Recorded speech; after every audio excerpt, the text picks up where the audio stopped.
Teori perkembangan. Teori perkembangan merupakan sebuah teori yang berfokus pada berbagai perubahan serta perkembangan yang dialami manusia, baik struktur jasmani, biologis, atau perilaku serta fungsi mental pada beragam tahap kehidupannya yang terjadi dari konsepsi hingga menjelang kematiannya. Teori motivasi. Teori motivasi adalah teori yang mengulas mengenai motivasi serta mengelompokkannya menjadi beberapa bentuk dari kurun waktu ke waktu. Motivasi sendiri merupakan salah satu kosakata atau istilah yang tentunya tidak asing untuk kita dan sering dijumpai dalam kehidupan sehari-hari.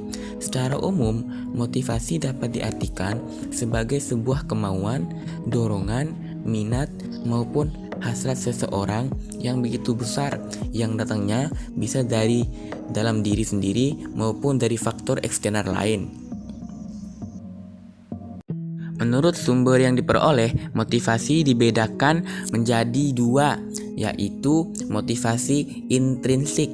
Motivasi intrinsik atau yang juga bisa disebut dengan motivasi internal merupakan motivasi yang datangnya bersumber dari dalam diri sendiri tanpa adanya ataupun dipengaruhi oleh faktor-faktor luar seperti pengaruh dari orang lain.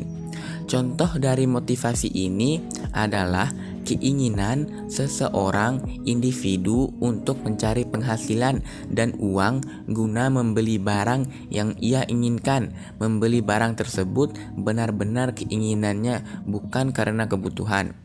Yang kedua, motivasi ekstrinsik. Motivasi ekstrinsik atau yang bisa disebut juga dengan motivasi eksternal adalah motivasi muncul karena adanya pengaruh yang datangnya dari luar maupun orang lain. Motivasi ini biasanya datang ketika seseorang menginginkan untuk mendapatkan sesuatu dari orang lain atau juga biasanya mendapatkan barang yang orang lain punya. Motivasi jenis ini juga dapat muncul ketika seseorang ingin menjauhi sesuatu yang memiliki pengaruh negatif dari luar. Contoh dari motivasi ini adalah ketika seseorang ingin mendapatkan penghargaan, dapat berupa pujian.